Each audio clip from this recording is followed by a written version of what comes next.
So in this video, we're going to talk about specifically about characteristic reactions of alkenes and alkynes. So in the sort of review video about reaction coordinate diagrams and mechanisms and stuff like that, we discussed some typical or common reaction mechanisms. This video is going to be pretty specific to alkenes and alkynes.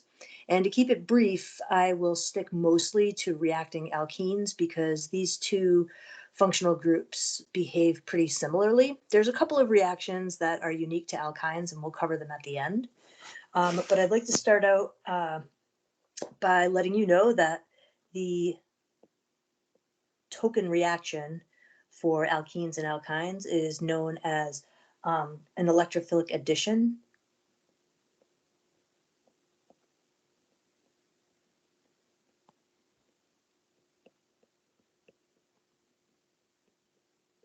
So we're going to be adding to the alkene or the alkyne. So we'll be taking kind of like in one of those common reaction mechanisms where we added hydrogen to one of the carbons using the pi electrons, or those 2p electrons, and creating a carbocation on the other carbon, and then adding another group to it. So that's going to be kind of like the sort of like the theme behind these reactions. The first one that I want to talk about is the addition of a hydrogen halide. And I think we actually used this as an example in one of our common reaction types. So we're going to be adding a hydrogen halide.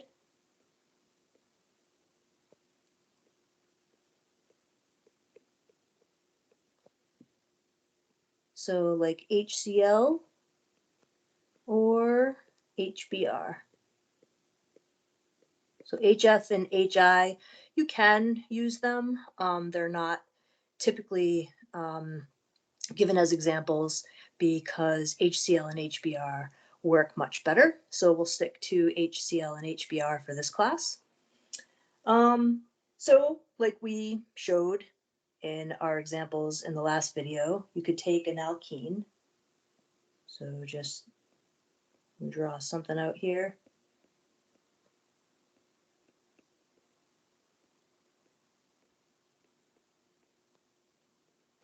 So in the last video, I think we probably gave a symmetrical alkene for this. I'm giving an asymmetrical alkene on purpose because I want to introduce you to a rule that we have in organic chemistry, is that we can add to either one of these carbons, right? So if, for example, I want to add, say, HBr,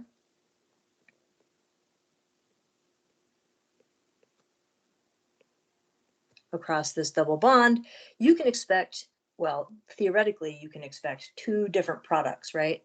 You can expect where we are going to add the bromine to the last carbon,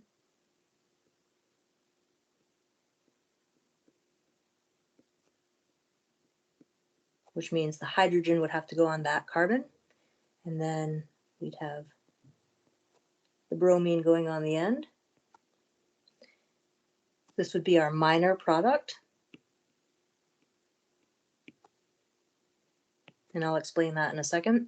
And then you have the option to add the hydrogen to the terminal methylene in that double bond, and then the bromine would go on the other carbon. That is this one.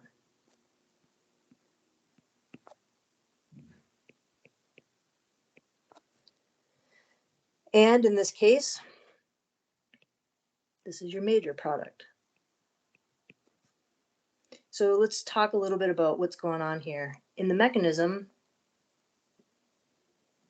we have two options. So here's your alkene. Now we can take these electrons and we can attack the HBr. I'm going to put it down here just to make it easier to see.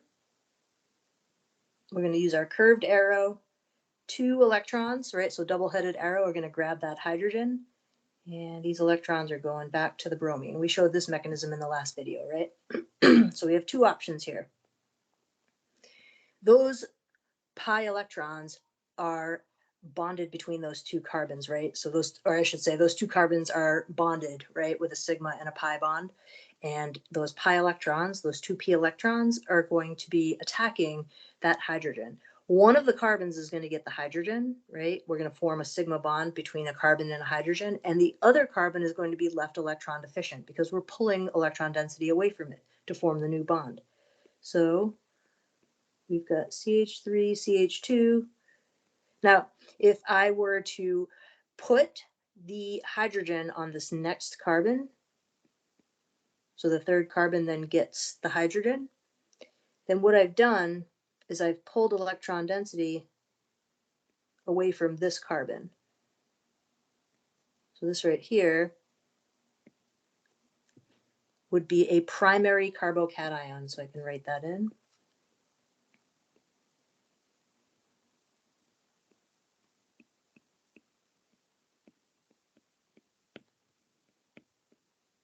When you think back about your intermolecular forces of attraction, you can sort of rationalize how unstable this might be because that carbon is only bonded to an R group and then two hydrogens, right? The more groups, the more R groups we have attached to that carbon by an inductive effect, we can stabilize the positive charge. But this thing only has one R group. So a primary carbocation is not very stable. And bromide, which is left in the reaction pot after the hydrogen has been taken away, is going to come in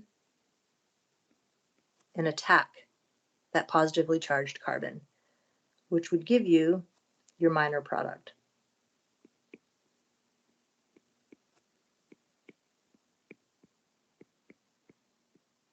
That we've drawn above.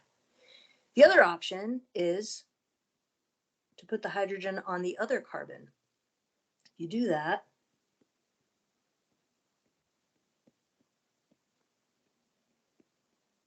we're going to put the hydrogen on this last carbon. We put a positive charge on that carbon. That's a secondary carbon. It has two R groups. If you expanded that structure, you would see that that carbon is bonded to an ethyl group on the left and a methyl group on the right, and then a hydrogen. So it has another R group attached to it compared to the primary carbocation. This is a secondary carbocation, and it's more stable.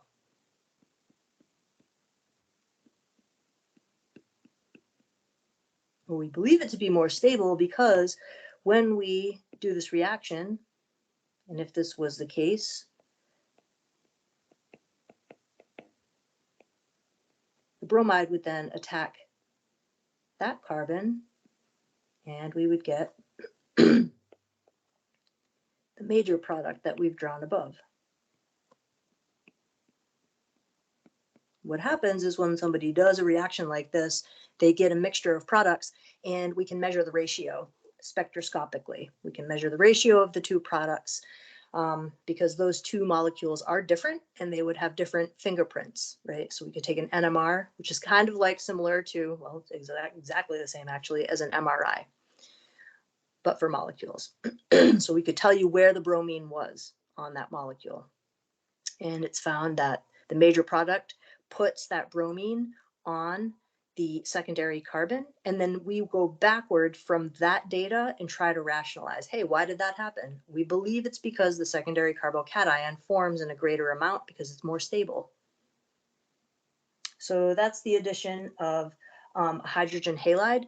And by the way, this process here follows what we call Markovnikov's rule. You have an asymmetrical alkene.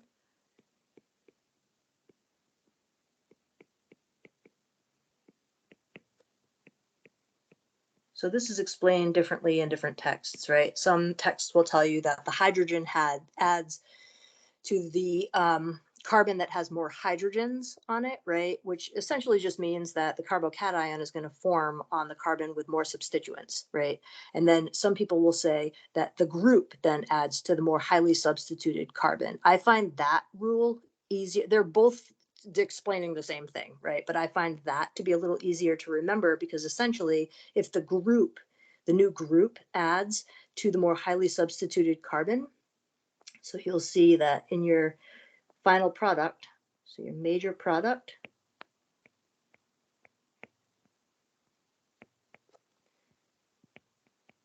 will be where the new group, and this is not hydrogen, but the new like actual substituent,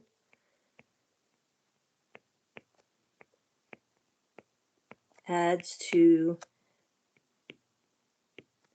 the more highly substituted carbon. In other words, the rich get richer. Who doesn't remember that, right?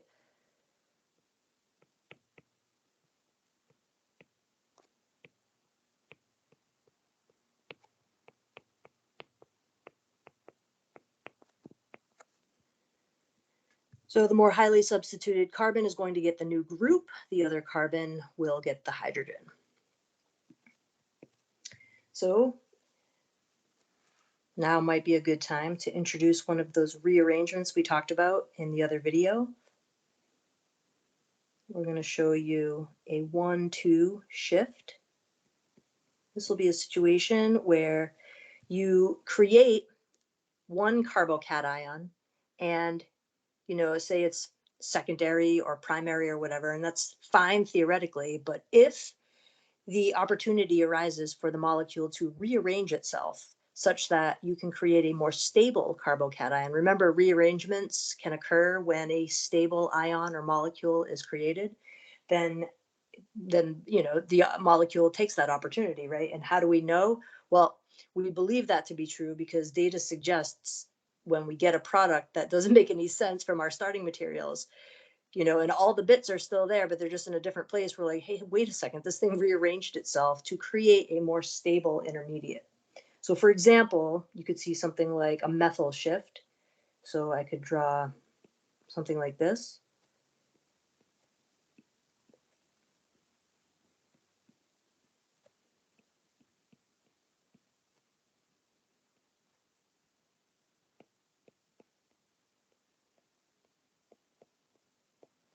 Right, so let's attack something different this time. We'll attack HCl.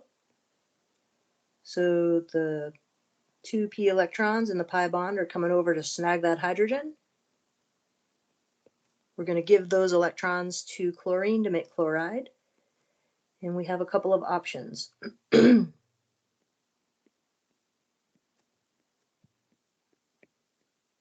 T-butyl group is often used when we're talking about bulky substituents. So this is sort of like our token big group. If I protonate that last carbon, then I end up with a secondary carbocation. Now I'm not going to show the one where we can make a primary carbocation, right? Because we see that above. Now, when I draw major and minor product, I'm talking like if you're going to be making a primary carbocation versus a secondary, we're probably talking like 90% major product, 10% minor, or even more of the major product. Primary carbocations are quite unstable, right? So we're just going to show here, we're going to make a secondary. Imagine you could also make the primary. Theoretically, anything's possible. You can put anything on a piece of paper, right? But I want to show you this shift. I'm going to do this in a different color so that you can follow what's going on here. So we can move one of our methyl groups over to that carbon. This thing can be like, here, take one of my arms, right? Because this other carbon, can better support that positive charge. So we get that.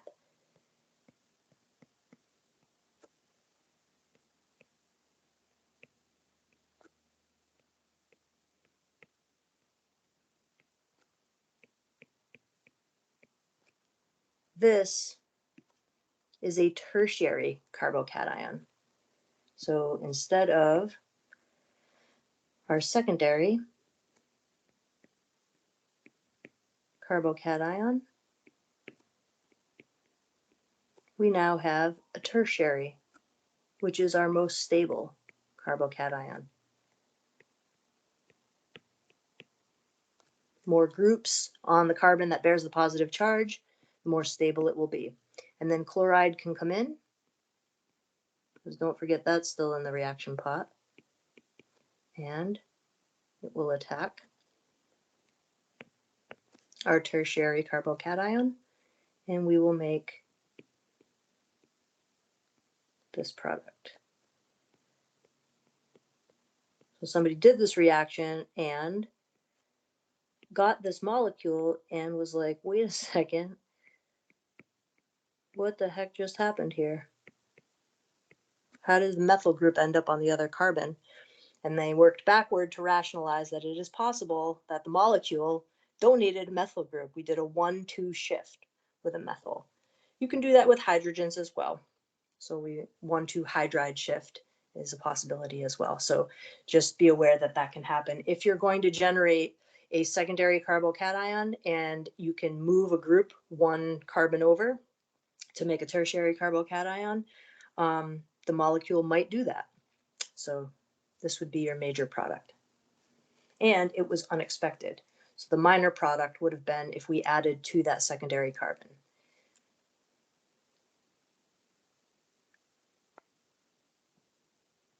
Another type of reaction that we can do is called a halogenation. So this is going to be the addition of a new group across a double bond. So we're going to add either chlorine or bromine, not HBr or HCl, but Cl2 or Br2, right? A homonuclear diatomic species. This is a halogenation reaction.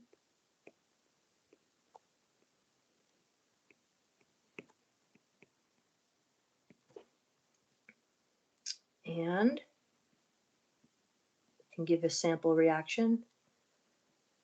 We have cyclohexene. To this, we're going to add some bromine.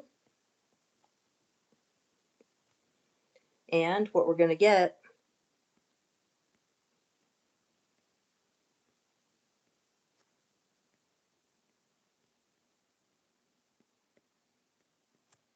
is the trans isomer.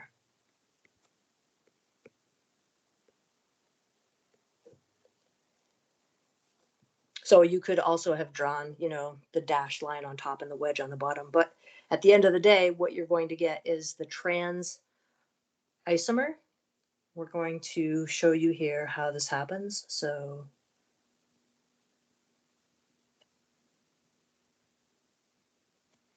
this alkene is going to attack the bromine molecule. So I'm going to draw these electrons out only because we're going to use them. We're going to use the electrons in the bond, and we're going to use the lone pairs. So the double bond, the 2 p electrons in the pi bond, are going to attack this bromine. And when this happens, we're pulling electron density away from one of those carbons in the cyclohexene, right? Just like you would make a secondary carbocation in an acyclic molecule. If we did this step by step, you'd see a positive charge ending up on one of those carbons, but this is a concerted process. So these electrons, we believe, on the bromine are going to attack the other carbon, the one that would have been electron deficient, as the double bond was busy attacking the bromine. And then this is going to take off. What you end up making is what we call an epibromonium ion. And just for the sake of showing one mechanism, I'm going to just make this where this bromine was puckered up. There's your epibromonium ion. So remember, this is a 3-membered ring. You don't have the option of like one of these bonds is up and one is down. So those wedges are showing you that that bromine is sticking up above the ring. So when the other group comes in, and that'll be the bromide that was ejected when the bromine molecule was attacked, this only has the option to come in from the bottom face because the epibromonium, that 3-membered ring, is blocking the top face. So we're going to attack one of those carbons, crack open the ring, So this is our rationale, right? You do the reaction, you get the molecule, it's trans, and you have to ask yourself why. We believe that this is what's going on. So this attacks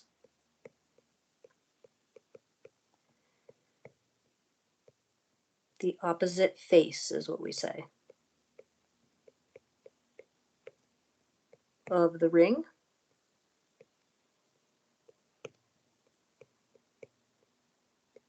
Because that little three-membered ring with the positively charged bromine is blocking the top face. So remember that those wedges are telling you that these bonds are coming up. So we end up with the trans isomer. And the same thing happens with chlorine. If we're going to be adding bromine or chlorine across a double bond, you can do this on an acyclic molecule as well. You make that little three-membered ring, right?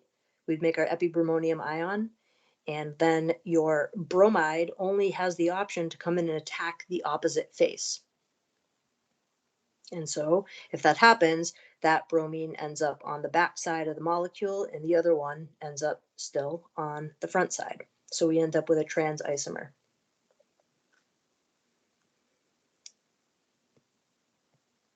In the next reaction, we're going to add some water across a double bond, but we're going to need an acid catalyst for this to happen. Water is not acidic enough for this to occur on its own. So we're going to add water. And we're going to call this an acid catalyzed hydration.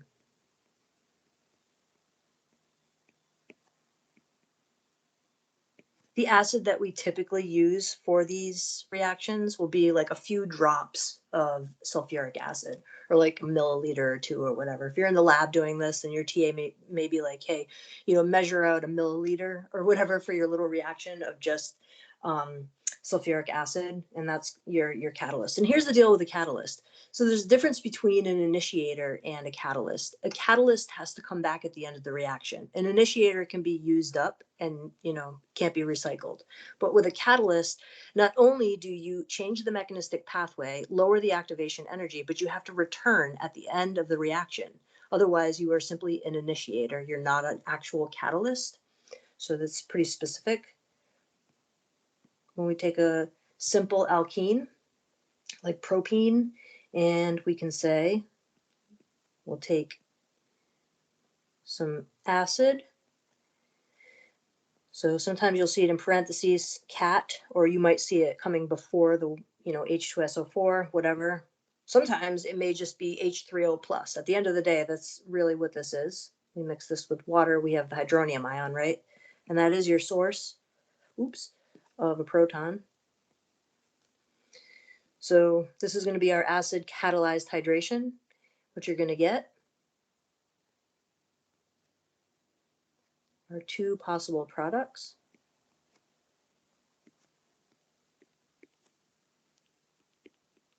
This one will be major, and this one will be minor, for similar reasons as we talked about in the first reaction, right? You're going to be making a more stable carbocation. You make a secondary carbocation, so let's go through this mechanism. Essentially, H2SO4 is a source of a proton, right? So very often what you'll see in an organic mechanism is somebody will just write that, because we are that lazy. So we're going to take our 2p electrons, we're going to attack our proton. You have a couple of options here. I could put that proton on that end carbon, and if I do that, I put the carbocation here, right? So I'm going to add that proton to the end carbon, and then if that happens, water then comes in and behaves as a nucleophile and attacks the carbocation, and I get the major product. Well, actually, let me show you. Because there kind of is another step, right? Because it's coming in like this. and then water comes back, or the conjugate base of your acid, I can just put B minus.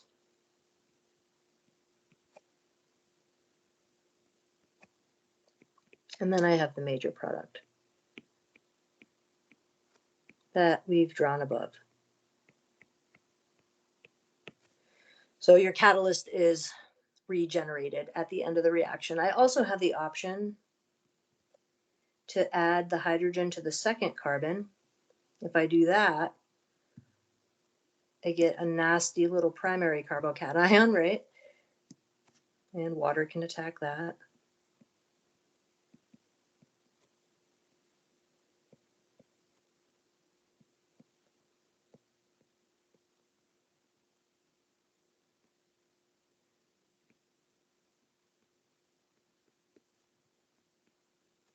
And the conjugate base of your acid or water.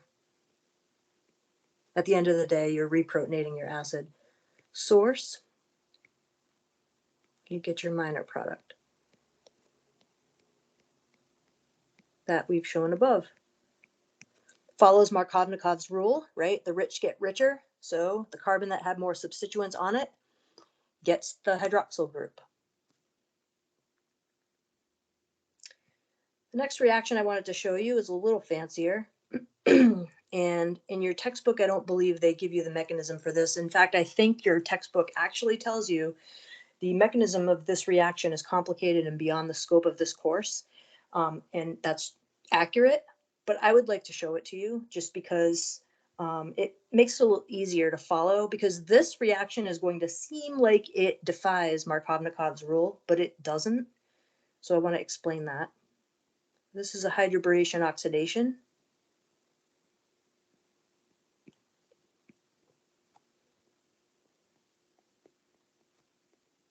There's two steps in this process. Well, two overall glorified steps, right? At the end of the day, we have to use 3 equivalents of our oxidizing agent in order to get this to happen. And you'll end up with 3 equivalents of alcohol.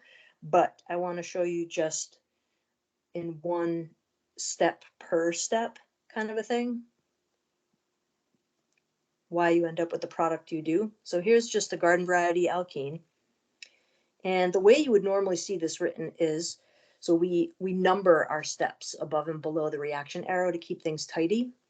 Borane, which by the way is not stable. At room temperature, it does not exist as BH3. It exists as the dimer, B2H6. We can crack that apart, and then you'll see a little slanted line like this, and then maybe you'll see like THF or ether or something like that. That's just your solvent. So let me explain this here. This is a cyclic ether. This is tetrahydrofuran. When we get to the ether chapter, we'll talk a little bit more about that. It's a solvent in this case, and often used as a solvent. So this thing is great. It's a little 5-membered ring. One of the carbons is taken up by an oxygen, right? So it's a little 5-membered ring that contains 4 carbons and an oxygen. So it's a cyclic ether. It's great at dissolving organic compounds, and it's also miscible with water. So miscibility is when you have 2 liquids, one dissolves in the other. Instead of, we say solubility, that's fine, but miscibility very specifically talks about a liquid dissolving in a liquid. So this stuff is miscible in water. So it's a really sort of like versatile kind of organic solvent. And the reason that we use it, and a lot of times the reason we use ethers as solvents, is because they can stabilize reactive compounds. Borane, BH3, is pretty reactive. In fact, it's pretty dangerous to use. And so we make it a little safer for the person doing the chemistry by dissolving it in THF.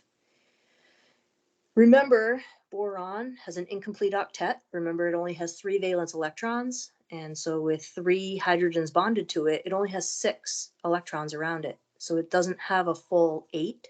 So it's sort of hungry for some electrons. So it's electrophilic, in other words. So that's going to be our first step. We're going to add that to the double bond. And essentially what we're doing is we're going to be adding one of the hydrogens on the borane to one of the carbons, and the BH2 will be added to the other carbon. And that's kind of where this thing in the first step obeys Markovnikov's rule, and I'll explain why when I show you the mechanism. It's the second step then where you're going to end up with your hydroxyl group that looks like it defies Markovnikov's rule, but it doesn't.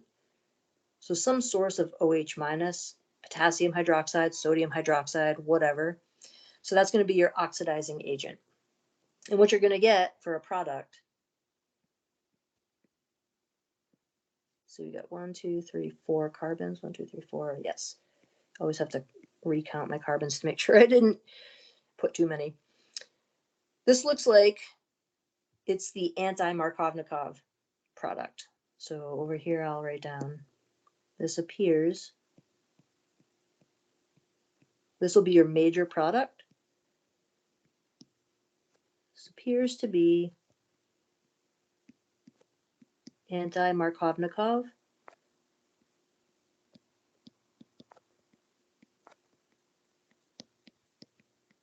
Right? Because the hydroxyl group added to the less substituted carbon, or so it appears right now. But let's draw out what's going on here. So just like every other day, when your alkene is going to be the nucleophile attacking some electrophile, and borane, BH3, is electrophilic, this thing is going to attack the boron, has an incomplete octet. So these electrons are coming in to attack the boron. Doesn't have 8 electrons around it. So let's put this in brackets. We'll set this aside. We've got, do this in a different color. I'm going to show dotted lines to show forming and breaking bonds. Our double bond is breaking. One of the hydrogens on the borane is going to be added to one of those carbons, and the boron will be added to the other.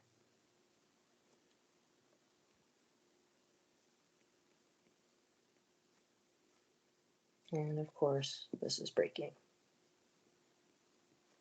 So as we're forming a bond between a carbon and the boron, we're forming sort of like a budding partial positive charge. And the one that's actually better able to support that would be the more highly substituted carbon. So the hydrogen is going to add to the carbon that's better able to support the budding partial positive charge, right? So again, this appears to be anti-Markovnikov, but it isn't, because the hydrogen will add to the more highly substituted carbon in that first step. That carbon will have a budding partial positive charge, and boron is electrophilic. So the carbon that is better able to support the partial positive charge is not the one that's going to be hooking up with the electrophilic species, the electron loving. It's going to be hooking up with the thing, right, that the other carbon will be hooking up with the thing that's electrophilic. So boron has an incomplete octet. So therefore your double bond, the electrons in your double bond will attack the electrophile, that is the boron, I should say, right? And boron will end up taking on a negative charge. So you'll get something like this.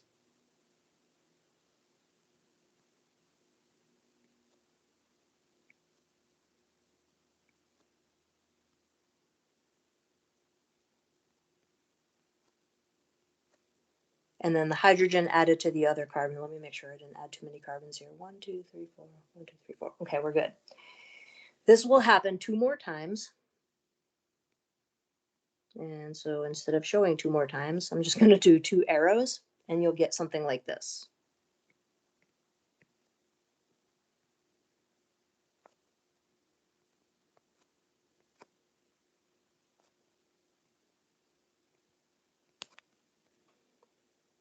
So now we have, instead of borane, right, we have this organoboron that is now going to be set up to be attacked by the hydrogen peroxide or the oxidant.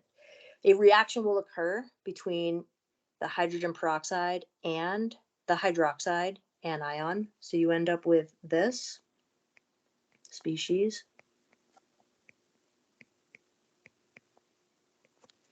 That's the thing that's actually going to oxidize your compound. So the peroxide is going to attack that electropositive boron. Again, that has an incomplete octet, right? It's only surrounded by 6 electrons.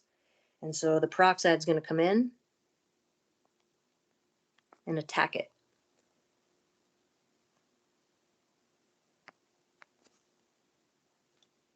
What you'll get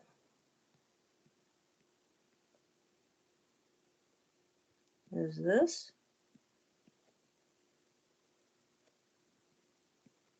And then this is going to be bonded to the oxygen that just attacked it.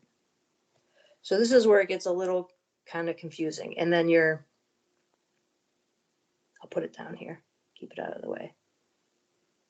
Your boron now has a negative charge on it, right? 8 electrons on boron, it only has 3 to share. So we have a formal -1 charge on the boron. This is where it gets a little weird. So I'm going to draw this out.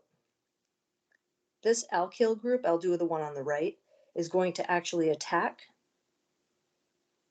the oxygen that's bonded to the boron. So your alkyl group, in other words, will migrate from the boron to the oxygen. This is the step where we create the critical carbon-oxygen bond. This is where that oxygen ends up on the last carbon and looks like it came in an anti-Markovnikov fashion.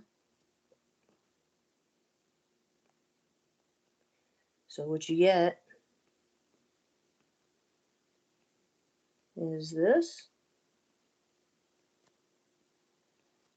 And then over here,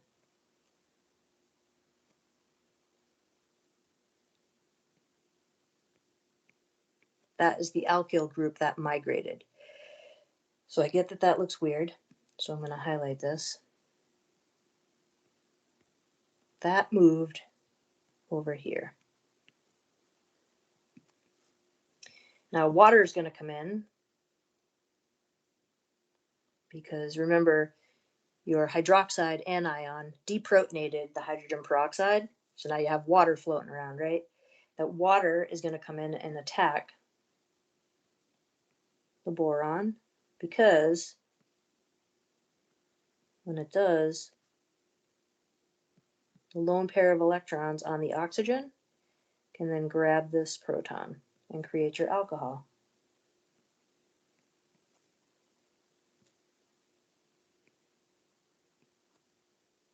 So what you end up with is this.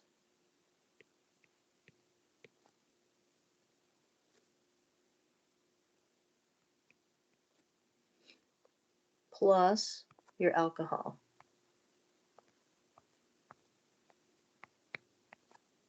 And that will happen 3 more times and you'll end up with 3 equivalents of your alcohol. So this is going to be your product. So that will happen again. So the boron will get attacked by the peroxide. The whole thing happens again and out pops another equivalent of alcohol. The boron gets attacked again for a 3rd time, right? And you end up with 3 equivalents of alcohol, and then you'll have a boron with 3 hydroxyl groups on it. And we can just sort of work that up and filter it away. So no one's going to expect you to regurgitate this mechanism. I totally get that it looks a little weird. I wanted to show you just so that you understand why we're ending up with a primary alcohol here instead of a secondary alcohol. It appears to be anti-Markovnikov, but it's not, right? Because there's 2 steps. And in the first step, there's a reason we believe that hydrogen is actually adding to the more highly substituted carbon. That more highly substituted carbon is actually creating there'll be a partial positive charge, right, as the other carbon coordinates with the borane.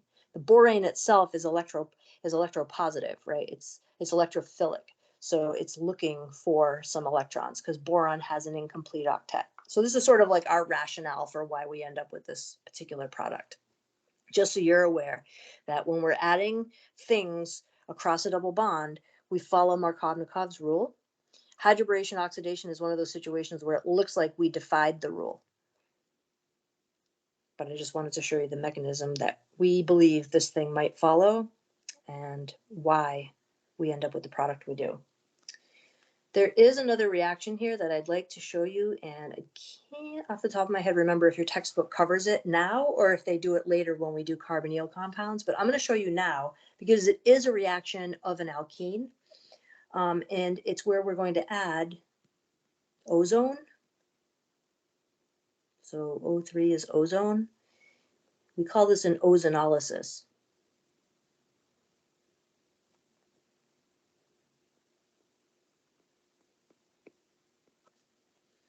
So we can take an alkene. I'm going to keep this simple and just make a cis alkene so that we have a lot of like reacting space, right, to work with. So I'll take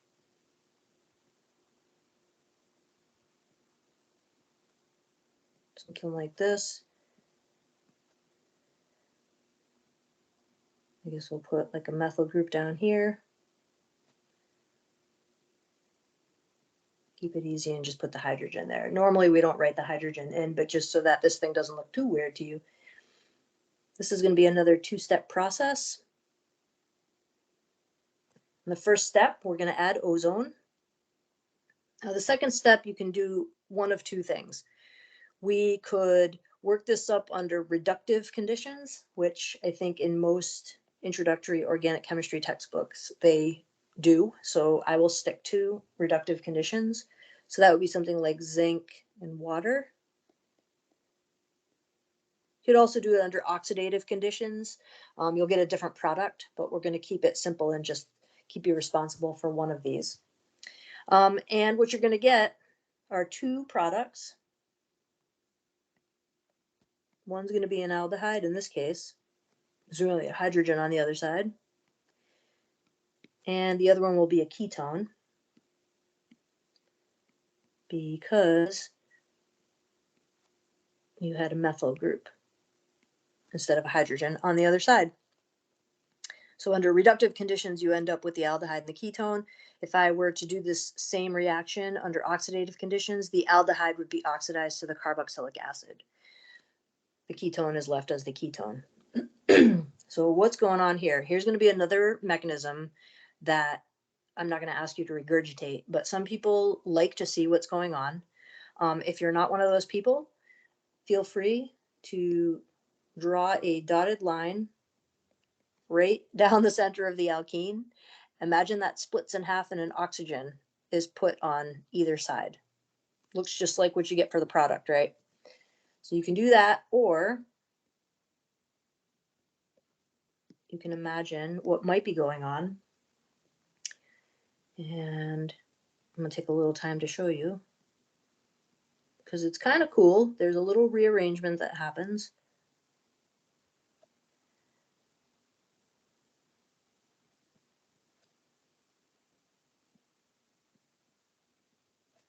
So here's our starting material. I'm going to draw some ozone down here.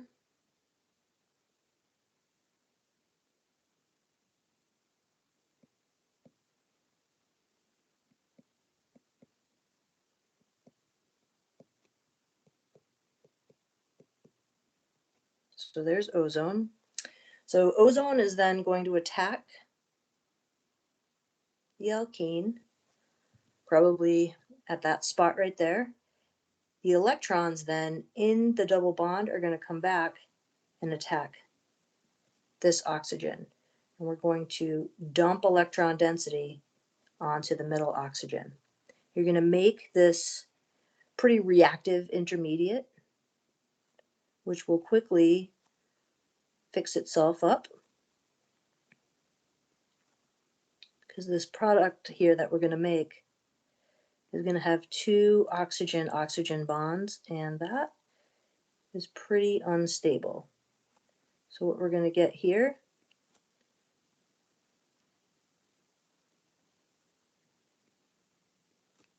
Looks like a little birthday hat. But that's pretty unstable. So this right here, 2 oxygen-oxygen bonds, unstable.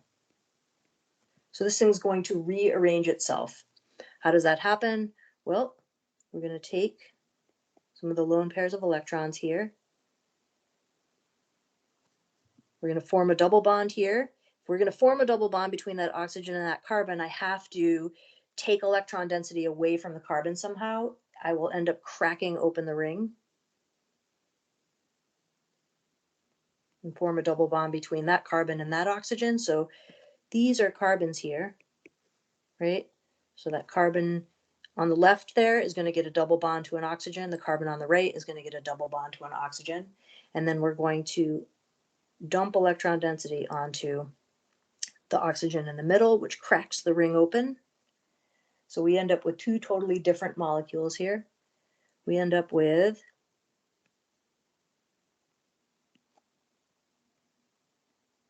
I'm going to draw this just a little easier to see. So I have this.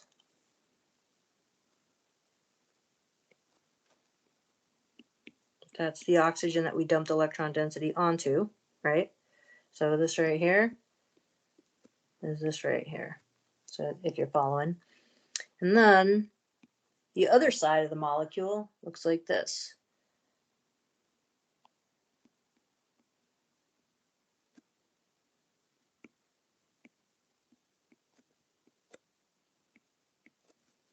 So that's the other half of the molecule. So now this thing is going to attack again. But notice how before in the unstable ring, we had 2 oxygen-oxygen bonds. Now this negatively charged oxygen is heading straight for the partially positive charged carbon on the other fragment. We're going to form an oxygen-carbon bond instead of an oxygen-oxygen bond, right? And then we're going to take the electrons from the double bond, because you can't have 10 electrons around carbon. We're going to say, come on over and attack that partially positive carbon. And then we're going to dump, by the way, this has a positive charge, electron density onto this oxygen.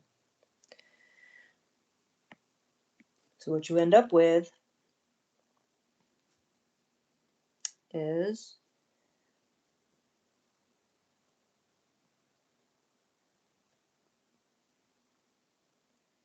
draw the hydrogen, oops, I'll draw the hydrogen in so that it's a little easier to follow things around here.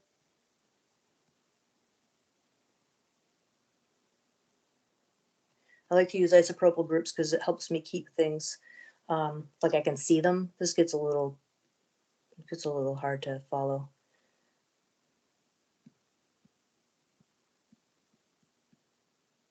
Notice how we don't have 2 oxygen-oxygen bonds anymore. So this little rearrangement occurred. This thing is called an ozonide. And it's stable, or more stable than the reactive intermediate. This is where you have the option to do a reduction or a reductive workup. So some zinc and water will give you the aldehyde and the ketone. If we were to do this with, say, hydrogen peroxide and water, you'd end up with the carboxylic acid for the aldehyde. It's the next oxidation state. When we get to aldehydes and ketones, we'll probably talk about this reaction again, but this is actually a synthesis of aldehydes and ketones, or if you did like an oxidative workup, it would be a carboxylic acid and a ketone, but it is a reaction of an alkene with ozone. So now, at the end of the day, like I said, if this mechanism is bothersome, I mean, there will be some people who are like, hey, how the heck did that happen, right? Then there are some people like, hey, what can I do to just remember the products of this reaction? That's where I usually tell my students to take out your colored pencil and draw a dotted line through the double bond and put an O on either side, and there you have your products. So it's that's pretty easy to remember, I think, for most people. But if you're curious how we believe this happens, this is the proposed mechanism. Refreshingly, the next reaction is just a simple reduction. So either aldehydes or ketone, or I'm sorry, aldehydes, alkenes or alkynes. I'm going to show you two options because this will be one of those situations where we can do a special reaction with an alkyne.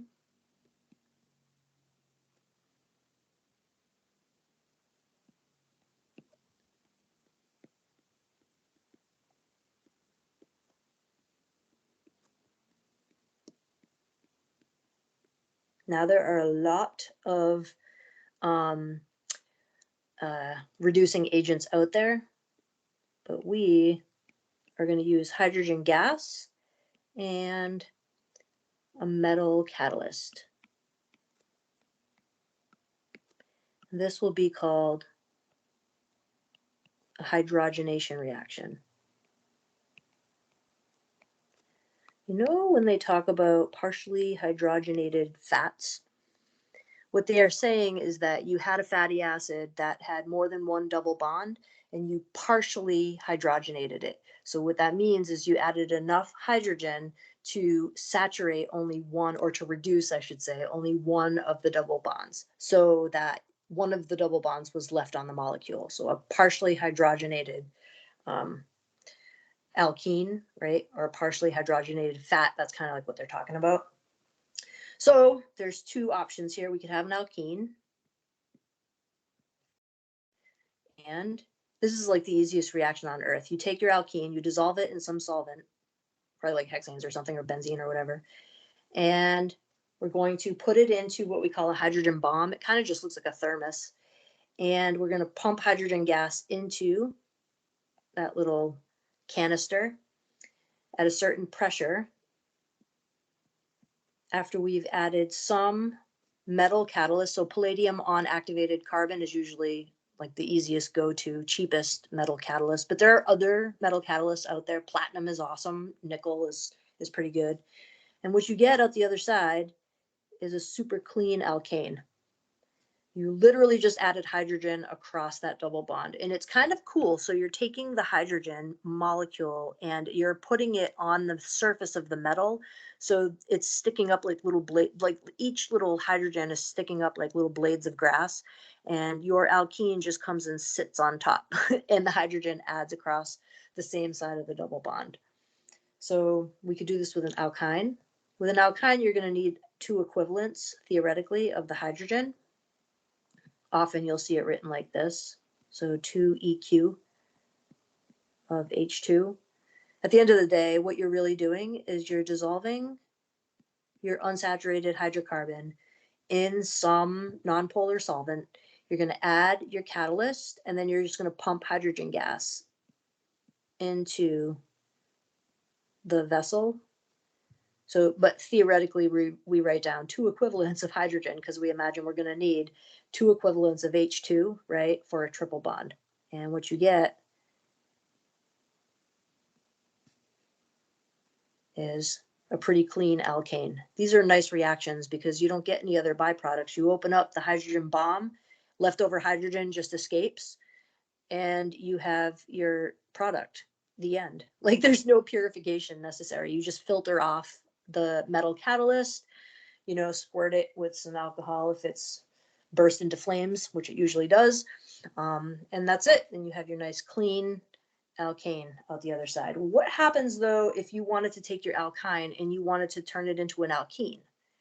Because you stick an alkyne into a hydrogen bomb and pump hydrogen gas into it with a metal catalyst, you will get an alkane. Like it's going straight down to the alkane. But you can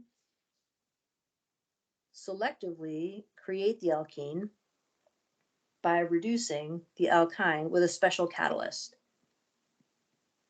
So we can reduce an alkyne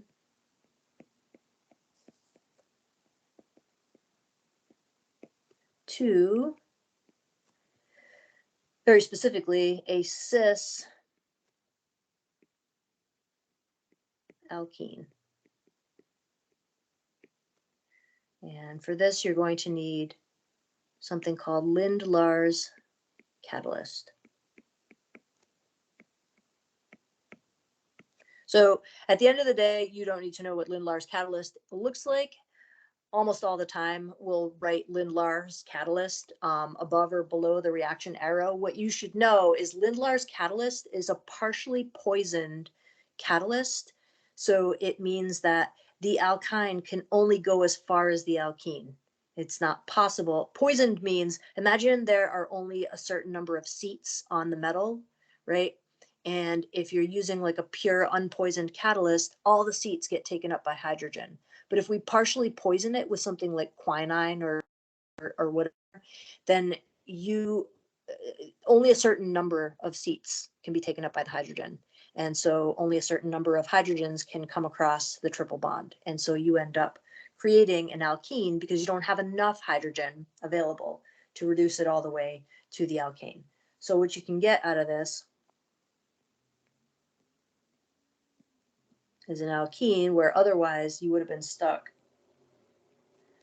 with an alkane. And the way this looks is usually just H2, and they'll write Lindlar down here, or Lindlar's catalyst.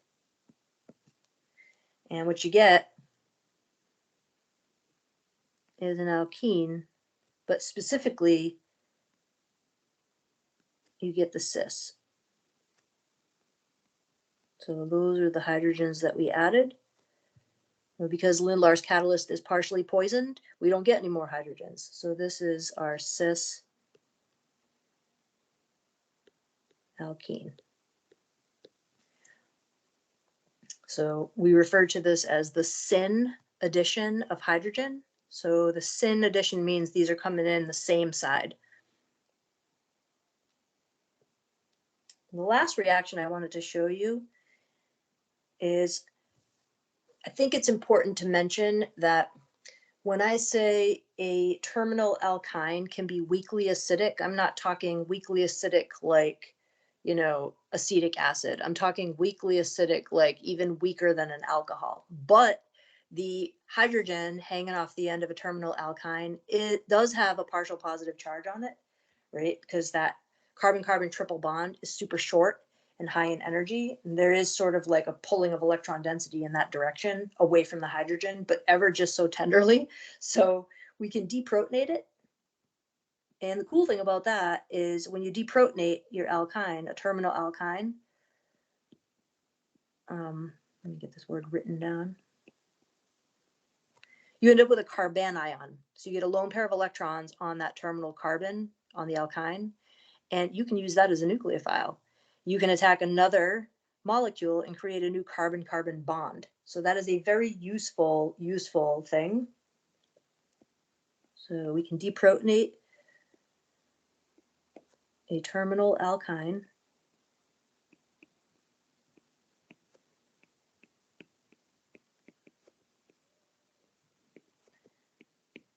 to make a carbanion. So that's going to be a carbon with a lone pair of electrons and a negative charge. And we can use that to attack another molecule and create a new carbon-carbon bond. What you're going to need in order to do this, because the terminal alkyne is such a weak acid, so here, this, and by weak I mean like really weak, weaker probably than an alcohol, depending on what other groups you have going on the alkyne. But if it's just carbons and hydrogens, this is a super weak alkyne. But that hanging off the end there, hydrogen, can be snagged by a really strong base. And I'm not talking like hydroxide, I'm talking like the amide base. So let me show you what I mean by that. I'm going to draw like a garden variety terminal alkyne, something like this. So it's this thing right here that's weakly acidic in the presence of a ridiculous base like this.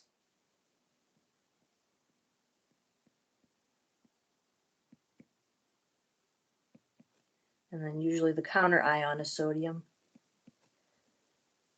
This comes in, takes that hydrogen, those electrons get dumped onto this carbon. You make ammonia.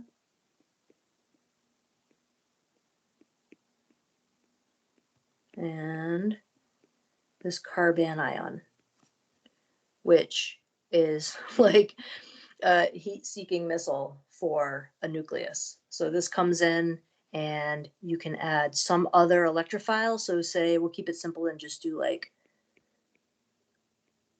methyl iodide. This thing can then attack this carbon.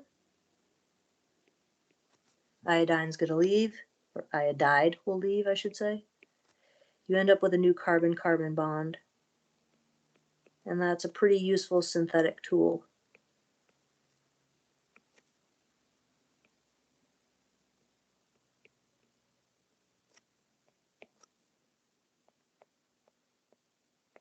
Sodium iodide, these guys will find each other, ammonia takes off. But what you care about at the end of the day is you have a new carbon-carbon bond. So you can deprotonate a terminal alkyne, you'll make a carbanion, and in the presence of another electrophile, you can create a new carbon-carbon bond. So that's going to do it for the types of reactions that we're going to talk about between alkenes and alkynes. Again, I used alkenes a lot in this video because alkynes react pretty similarly. At the end here, we have a couple of reactions very specific to alkynes. And so that's going to do it for the week 2 material. In the next video, I believe we're going to be talking about stereoisomerism. In your textbook, I believe they call it chirality. Either way, it's just the handedness of a molecule. And then aromatic compounds. It's going to be important to note your aromatic compounds have double bonds. They have their own chapter because they do not behave like regular old alkenes. They're super stable. So we'll get into why that is in that video.